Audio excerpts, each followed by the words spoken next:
BJP JDS ಹೊಂದಾಣಿಕೆ ನಮ್ಮ ವೈಯಕ್ತಿಕ ಸ್ಥಾನಮಾನ ಪಡೆಯಲು ಅಲ್ಲ, ದೇಶದ ಜನರ ಕ್ಷೇಮಾಭಿವೃದ್ಧಿಗೆ ಹಾಗೂ ರೈತರ ಬಡವರ ಬದುಕನ್ನು ಉಳಿಸುವ ಸಲುವಾಗಿ ಎಂದು ಮಾಜಿ ಸಿಎಂ ಎಚ್.ಡಿ. ಕುಮಾರಸ್ವಾಮಿ ಹೇಳಿದ್ದಾರೆ.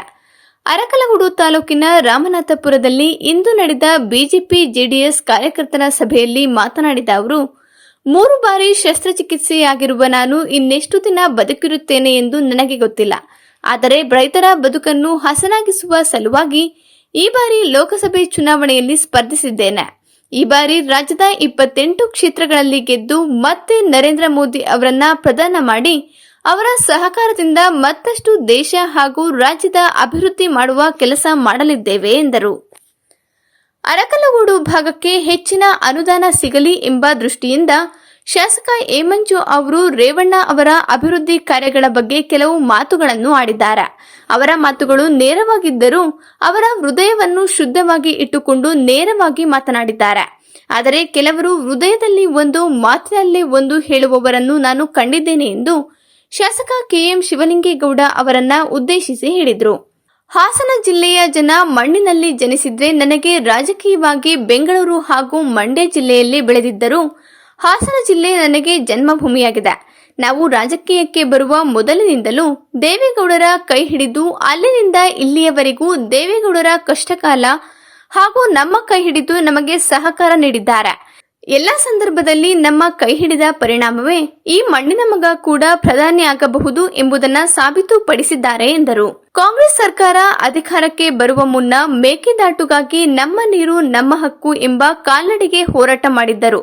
ಆದರೆ ನಮ್ಮ ನೀರು ಬೇರೆ ಜಿಲ್ಲೆಗೆ ಬೇರೆ ರಾಜ್ಯಕ್ಕೆ ಎಂಬ ಒಪ್ಪಂದದ ಮೂಲಕ ಬೇರೆ ಜಿಲ್ಲೆಗೆ ಬೇರೆ ರಾಜ್ಯಕ್ಕೆ ನೀರು ಬಿಡುವ ಮೂಲಕ ನಮ್ಮ ರೈತರಿಗೆ ವಂಚನೆ ಮಾಡುವ ಕೆಲಸವನ್ನ ಕಾಂಗ್ರೆಸ್ ಸರ್ಕಾರ ಮಾಡಿದೆ. ಈ ಹಿಂದೆ ನಾನು ಮುಖ್ಯಮಂತ್ರಿ ಆಗಿದ್ದಾಗ ಬರಗಾಲ ಬಂದಾಗ ರೈತರು ಆತ್ಮಹತ್ಯೆ ಮಾಡಿಕೊಳ್ಳುತ್ತಿದ್ದ ವೇಳೆ ಅವರನ್ನ ಉಳಿಸುವ ಸಲುವಾಗಿ ಸಾಲ ಮನ್ನಾ ಮಾಡಿ ಅವರಿಗೆ ಬದುಕು ಕಟ್ಟಿಕೊಡುವ ಕೆಲಸ ಮಾಡಿದ್ದೇನೆ ಎಂದರು. ರೈತರನ್ನ ಉಳಿಸುವ ಸಲುವಾಗಿ 25,000 ಕೋಟಿ ಹಣವನ್ನ ರೈತರ ಸಾಲ ಮನ್ನಾ ಮಾಡಲು ಬಳಸಿದ್ದೇನೆ. ಈ ಪೈಕಿ ಹಾಸನ ಜಿಲ್ಲೆ ಒಂದರಲ್ಲೇ 750 ಕೋಟಿ ಸಾಲ ಮನ್ನಾ ಮಾಡಲಾಗಿದೆ.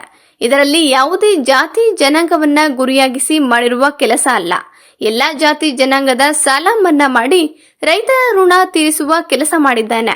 ಕಾಂಗ್ರೆಸ್ ಸರ್ಕಾರ ನೀಡಿರುವ 5 ಗ್ಯಾರಂಟಿಯಿಂದ ಎಷ್ಟು ಜನರಿಗೆ ಅನುಕೂಲ ಆಗಿದೆ, ಎಷ್ಟು ಜನರಿಗೆ ಆರ್ಥಿಕವಾಗಿ ಸಹಾಯಕವಾಗಿದೆ ಎಂದು ಪ್ರಶ್ನಿಸಿದರು. ಜನರನ್ನ ಇನ್ನೂ ಕೈ ಒಡ್ಡುವ ಹಂತಕ್ಕೆ ತಲುಪಿಸಿ ನಮ್ಮ ತೆರಿಗೆ ಹಣದಲ್ಲಿ 2,000 ರೂಪಾಯಿಗಳನ್ನ ನಿಮಗೆ ಉಚಿತ ಹಣವಾಗಿ ನೀಡಿದರೆ ಯಾವುದೇ ಪ್ರಯೋಜನ ಇಲ್ಲ. ಆರೋಗ್ಯ ಮತ್ತು ಶಿಕ್ಷಣಕ್ಕೆ ಒತ್ತು ನೀಡುವ ಕೆಲಸ ಮಾಡುವ ಬದಲಾಗಿ ಜನರ ಜೇಬಿಗೆ ಕತ್ತರಿ ಹಾಕಿ ಅದನ್ನೇ ಉಚಿತ ಹಣವಾಗಿ ಕೊಡುವ ಕೆಲಸ ಕಾಂಗ್ರೆಸ್ ಮಾಡ್ತಿದೆ ಎಂದರು. ದೇವೇಗೌಡರು ದೇಶದ ಪ್ರಧಾನಿಯಾಗಿ ಕೆಂಪುಕೋಟೆ ಮೇಲೆ ಬಾವುಟ ಹಾರಿಸಿ ಎಲ್ಲ ಸ್ಥಾನಮಾನ ಅನುಭವಿಸಿ ಬಂದವರು. ಆದರೆ ಅವರನ್ನ ಅಧಿಕಾರದಿಂದ ಕೆಳಗೆ ಇಳಿಸಿದವರು ಕಾಂಗ್ರೆಸ್. ಯಾವ ಕಾರಣಕ್ಕೆ ಅವರನ್ನ ಅಧಿಕಾರದಿಂದ ಕೆಳಗೆ ಇಳಿಸಿದ್ದಾರೆ? ದೇವೇಗೌಡರು ಏನಾದರೂ ದುಡ್ಡು ಹೊಡೆದಿದ್ರಾ ಅಥವಾ ದೇಶಕ್ಕೆ ದ್ರೋಹ ಮಾಡಿದ್ರಾ? ಯಾವ ಕಾರಣಕ್ಕೆ ಅವರನ್ನ ಪ್ರಧಾನಿ ಸ್ಥಾನಮಾನದಿಂದ ಕೆಳಗೆ ಇಳಿಸಿದ್ರು ಎಂಬುದನ್ನ ಕಾಂಗ್ರೆಸ್ ನಾಯಕರು ಬಹಿರಂಗಪಡಿಸಲಿ ಎಂದರು. ಹೊಂದಾಣಿಕೆ ಇದೆಯಲ್ಲ, ನಮ್ಮ ವೈಯಕ್ತಿಕವಾದಂತಹ ಸ್ಥಾನಮಾನಗಳನ್ನು ಪಡಿಬೇಕು ಅಂತ ಅಲ್ಲ. ದೇವೇಗೌಡರು ನೀವೇನು ಬೆಳೆಸ್ತಂತಾರೆ ಈ ಮಣ್ಣಿನ ಮಗ, ದೆಹಲಿಯ ಕೆಂಪುಕೋಟೆನೂ ಹಾಳು ಬಂದಾಯ್ತು, ದೆಹಲಿ ಅಧಿಕಾರನೂ ಏನನ್ನೋದು ನೋಡಾಗಿದೆ.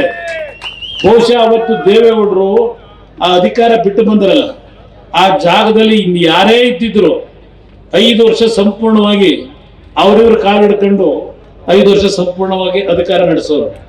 ಆದ್ರೆ ದೇವೇಗೌಡರು ಸ್ವಾಭಿಮಾನಕ್ಕೆ ತಲೆ ಬಾಗಲಿಲ್ಲ. ಏನ್ ತಪ್ಪು ಮಾಡಲು ಅಂತ ಕಾಂಗ್ರೆಸ್ ಅವತ್ತು ಅವ್ರನ್ನ ಪ್ರಧಾನಮಂತ್ರಿ ಸ್ಥಾನ ಇಳಿಸಿದ್ರು. ಯಾವ ತಪ್ಪು ಮಾಡಿದ್ರು ಅಂತೇಳಿ ಪ್ರಧಾನಮಂತ್ರಿ ದೇವೇಗೌಡರು ನಾವೇ ಮಾಡೋದು ಅಂತಾರೆ ಕಾಂಗ್ರೆಸ್ನವರು. ಆಯ್ತಪ್ಪ, ನೀವು ಮಾಡಿದ್ರ 196 ಜನ ಕಾಂಗ್ರೆಸ್ ಹೊರತುಪಡಿಸಿ ಗೆದ್ದಿದ್ರು. ಅವರು ಒತ್ತಡ ದೇವೇಗೌಡರನ್ನ ಪ್ರಧಾನಮಂತ್ರಿ ಮಾಡಿದ್ರು. ಪ್ರಧಾನಮಂತ್ರಿಗಿರಿಂದ ಇಳಿಸಿದವರು ಕಾಂಗ್ರೆಸ್ನವರು. ಏನಕ್ಕೆ ಇಳಿಸ್ದು ಅಂತೇಳಿ ಇವತ್ತವರೆಗೆ ಯಾರಾದ್ರೂ ಸತ್ಯ ಹೇಳಿದ್ರ? ಅವರು ಸತ್ಯವೇನ ಮನೆ ದೇವರು ಅಂತಾರೆ, ದೇವೇಗೌಡರು ಬರೀ ಸುಳ್ಳು ಹೇಳ್ತಾರೆ ಅಂತಾರೆ. ಪಾಪ ಇಲ್ಲೇ ಬೆಳೆದಂತ ನಮ್ಮ ನಾಯಕರು ಇವತ್ತು ದೇವೇಗೌಡರನ್ನ ಯಾಕೆ ಇಳಿಸಿದ್ರು ಕಾಂಗ್ರೆಸ್ನವರು ಪ್ರಧಾನಮಂತ್ರಿ ಸ್ಥಾನದಿಂದ? ಏನೋ ದುಡ್ಡು ಹೊಡೆದಿದ್ರ, ಇಲ್ಲ ದೇಶಕ್ಕೆ ದ್ರೋಹ ಮಾಡಿದ್ರ? ಯಾಕೆ ಇಳಿಸಿದ್ರು? ಅವತ್ತು ಅವರ ಆಡಳಿತ ಎಲ್ಲ ಕೊಂಡಾಡಿದ್ರು. ಮಾಧ್ಯಮಗಳಲ್ಲಿ ಅವರ ಬಗ್ಗೆ ದೊಡ್ಡ ಮಟ್ಟದ ಪ್ರಚಾರ ದೊರಕಲಿಲ್ಲ ಅಷ್ಟು. ಈಗ ನಾನು ರೈತರ ಸಾಲ ಮನ್ನಾ ಮಾಡಿದಾಗ ನರೇಂದ್ರ ಮೋದಿ ಅವ್ರ ಮುಂದೆ ಹೋಗಿ ನಿಂತ್ಕೊಂಡ ನಮ್ಮ ರೈತರ ಸಾಲ ಮನ್ನಾ ಮಾಡ್ತೀನಿ ಅಂತ ಘೋಷಣೆ ಮಾಡಿಬಿಟ್ಟಿದ್ದೀನಿ, ನೀವು ಹೆಚ್ಚಿನ ರೀತಿಯಲ್ಲಿ ನಮಗೆ ಆರ್ಥಿಕವಾಗಿ ನೆರವು ಕೊಡಬೇಕು ಅಂತ ನರೇಂದ್ರ ಮೋದಿ ಮುಂದೆ ಹೋಗಲಿಲ್ಲ.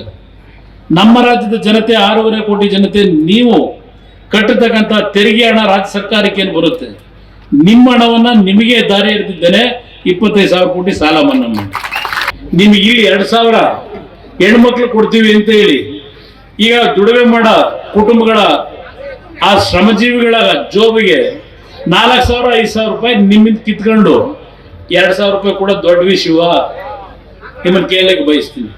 ಮುಂದಿನ ದಿನಗಳಲ್ಲಿ ಏನಾಗ್ತದೆ, ಒಂದು ಅಭಿವೃದ್ಧಿ ಕಾರ್ಯಕ್ರಮ ಇಲ್ಲ, ಎಲ್ಲೂ ರಾಜ್ಯದಲ್ಲಿ ಒಂದು ಅಭಿವೃದ್ಧಿ ಕಾರ್ಯಕ್ರಮ ಇಲ್ಲ, ಯಾವುದೇ ರಸ್ತೆಗಳ ಕೆಲಸ ಇಲ್ಲ, ಕಟ್ಟಡಗಳ ಕೆಲಸ ಇಲ್ಲ. ಇದು ನಡೀತಾ ಇರತಕ್ಕಂಥ ಈ ಒಂದು ಸರ್ಕಾರದ ನಡವಳಿಕೆ ಏನಿದೆ, ಒಂದು ಮಾತನ್ನ ನಾನು ನಿಮ್ಮ ಮುಂದೆ ಇಡ್ಲಿಕ್ಕೆ ಬಯಸ್ತಾ ಇದ್ದೇನೆ ಈ ವೇದಿಕೆ ಮುಖಾಂತರ ನಾಡಿನ ಜನತೆ. ಆ 2 ಬಾರಿ ಅವಕಾಶ ಕೊಟ್ಟಾಗಲೂ 20 ತಿಂಗಳು ಒಂದು ಬಾರಿ, 14 ತಿಂಗಳು ಒಂದು ಬಾರಿ, ಆಗಲೂ ರೈತರ ಸಾಲ ಮನ್ನಾ ಮಾಡಿಕೊಟ್ಟೆ. ಅದಷ್ಟೇ ಅಲ್ಲ, 56,000 ಕುಟುಂಬಗಳಿಗೆ ಶಿಕ್ಷಣ ಇಲಾಖೆಯಲ್ಲಿ ಕೆಲಸ ಕೊಟ್ಟಿದ್ದೇನೆ. ಆ ಸಂದರ್ಭದಲ್ಲಿ ಈ ಕಳೆದ 14 ವರ್ಷದಲ್ಲಿ ಬಂದಂತ ಸರ್ಕಾರಗಳು ಎಷ್ಟು ಕುಟುಂಬಗಳ ಮಕ್ಕಳಿಗೆ ಕೆಲಸ ಕೊಟ್ಟಿದ್ದಾರೆ ಇವತ್ತು ದಯವಿಟ್ಟು ಕೇಳಿ. ಅವ್ರನ್ನ ಕಾಂಗ್ರೆಸ್ನವ್ರನ್ನ ಕೇಳಿ, ಬೇರೆಯವ್ರನ್ನ ಕೇಳಿ, ನಾವು ಯಾವ ರೀತಿ ನಡ್ಕೊಂಡಿದ್ದೇವೆ ನಿಮ್ ಗಮನಕ್ಕೆ ನಾನು ತರ್ತಾ ಇದ್ದೇನೆ. ನೀರಾವರಿ ಕೆಲಸ ಇರ್ಬೋದು, ರಸ್ತೆಗಳ ಕೆಲಸ ಇರ್ಬೋದು, ಬಹುಶಃ ಅರ್ಕಲ್ಗೂಡು ವಿಧಾನಸಭಾ ಕ್ಷೇತ್ರದಲ್ಲಿ 6 ಎಲೆಕ್ಟ್ರಿಕ್ ಸಬ್ಸ್ಟೇಷನ್ ಕೊಟ್ಟಿರ್ಬೋದು ಅವತ್ತು 2006-2007 ಅರ್ಕಲ್ಗೂಡು ತಾಲೂಕಿಗೆ. ಮಂಜಣ್ಣನು ಅವ್ರು ಹೇಳಿದಂಗೆ ಅವ್ರ ಕಾಲದಲ್ಲೂ ಕೆಲವು ಕೆಲಸಗಳು ಅವರು ಮಾಡಿಸಿದ್ದಾರೆ. ಆದರೆ ಇವತ್ತು ಈ ಜಿಲ್ಲೆಯ ಸಮಗ್ರ ಅಭಿವೃದ್ಧಿಗೆ ನಮಗೆ ಸಿಕ್ಕಂತ ಕಡಿಮೆ ಅವಧಿಯಲ್ಲಿ ಪ್ರಾಮಾಣಿಕವಾಗಿ ದುಡಿಮೆ ಮಾಡಿದ್ದೇವೆ. ನಾನು ನಿಮ್ಮ ಕುಟುಂಬದ ತಾಯಂದರಿಗೆ, ಮಹಿಳೆಯರಿಗೆ ನಾನು ನಿಮ್ಮ ಮುಖಾಂತರ ಮನವಿ ಮಾಡೋದು, ಆಯ್ತಪ್ಪ ಇದೆಂಥದ್ದು 5 ಗ್ಯಾರಂಟಿ ಹೇಳ್ತಾ ಇದ್ದಾರಲ್ವೇ, 5 ಗ್ಯಾರಂಟಿಯಿಂದ ನಿಮ್ಮ ಆರ್ಥಿಕ ಶಕ್ತಿ ಎಷ್ಟು ಮಟ್ಟಕ್ಕೆ ಬೆಳೆದಿದೆ. 2,000 ರೂಪಾಯಿನಲ್ಲಿ ನನ್ನ ತಾಯಂದರು ಅದಕ್ಕೆ ತೃಪ್ತಿ ಆಗ್ತೀರಾ ನೀವು? ಸ್ವಾತಂತ್ರ್ಯ ಬಂದು 77 ವರ್ಷ ಆಯಿತು, ನಿಮ್ಮನ್ನ ಇನ್ನೂ 2,000 ರೂಪಾಯಿಗೆ ಬಹುಶಃ ಅರ್ಕಲ್ಗೊಂಡಲ್ಲೇ ಒಂದು ಬಾರಿ ನಡೀತು. ಕಾಂಗ್ರೆಸ್ನ ಅಭ್ಯರ್ಥಿ ಕಳೆದ ಬಾರಿ ಚುನಾವಣೆ ಸಂದರ್ಭದಲ್ಲಿ, ವಿಧಾನಸಭೆ ಚುನಾವಣೆ ಆಗೋದಕ್ಕಿಂತ ಮುಂಚೆ ಇಲ್ಲಿ ಸೀರೆ ಹಂಚತಕ್ಕಂಥ ಕಾರ್ಯಕ್ರಮ ಮಾಡಿದ್ರು. ನೀವು ಮರ್ತು ಬಿಟ್ಟ ಏನೋ ಗೊತ್ತಿಲ್ಲ, ನಾನು ಇನ್ನೂ ನನ್ನ ತಲೆಯಲ್ಲಿ ಇಟ್ಕೊಂಡಿದ್ದೇನೆ. ಆ ಸೀರೆ ಹಂಚಲಿಕ್ಕೆ ಬಂದಾಗ ಆ ನೂಗ್ಲಾಗಿ ಹಲವಾರು ಹೆಣ್ಣು ಮಕ್ಕಳು ಪೆಟ್ಟು ತಿಂದದ್ದು ನಾನು ಪತ್ರಿಕೆಗಳ ಗಮನಿಸಿದ್ದೇನೆ. ಮಾಡ್ಕೊಂಡು ಹೊರಟವರಲ್ಲ, ಈ ಘೋಷಣೆಯಿಂದ ದುಡ್ಡು ಬರಲ್ಲ, ಈ ಘೋಷಣೆಗಳಿಂದ ದುಡ್ಡು ಸಿಗಲ್ಲ ನಿಮಗೆ. ರಾಜಕೀಯ ಇದ್ರಲ್ಲ, ನಿಮ್ ಯೋಗ್ಯತೆಗೆ ಸರ್ಕಾರ ನಡೆಸಬೇಕಾದ್ರೆ ನೀನ್ ನಮ್ಮ ನಾಡಿನ ಜನತೆ ಕೊಟ್ಟಿರ್ತಕ್ಕಂಥ ತೆರಿಗೆ ಹಣವನ್ನ ಲೂಟಿ ಹೊಡಿದೆ. ಇವತ್ತು ಪರ್ಸೆಂಟೇಜ್ಗಳವಲ್ಲ, 40%, 50% ಕಾಂಟ್ರಾಕ್ಟ್ಗಳು ಇದ್ರೆ ಅನುಭವಿಸ್ತೀರಿ. ರೇವಣ್ಣ ಲೋಕೋಪಯೋಗಿ ಮಂತ್ರಿ ಇದ್ದಾಗ, ನಾನು ಮುಖ್ಯಮಂತ್ರಿ ಇದ್ದಾಗ, ಯಾರಾದ್ರೂ ಒಬ್ಬ ಕಾಂಟ್ರಾಕ್ಟರು ನಿಮ್ಮ ಕೆಲಸ ಮಾಡಿದಂತ ಬಿಲ್ ಅನ್ನ ಪಡಿಬೇಕಾದ್ರೆ, ದುಡ್ಡು ಪಡಿಬೇಕಾದ್ರೆ ಒಂದು ಬಿಡಗಾಸನ್ನ ಏನಾದ್ರು ಪರ್ಸೆಂಟೇಜ್ ಲೆಕ್ಕದಲ್ಲಿ ಕೊಡಿ ಅಂತ ಕೇಳಿದ್ವ? ಮನೆ ಬಾಗಿಲಿಗೆ ಪ್ರತಿ ತಿಂಗಳು 30ನೇ ತಾರೀಕು ಕಾಂಟ್ರಾಕ್ಟರ್ಗಳು ಮನೆಗೆ ದುಡ್ಡು ಕೊಡ್ಸಿವ.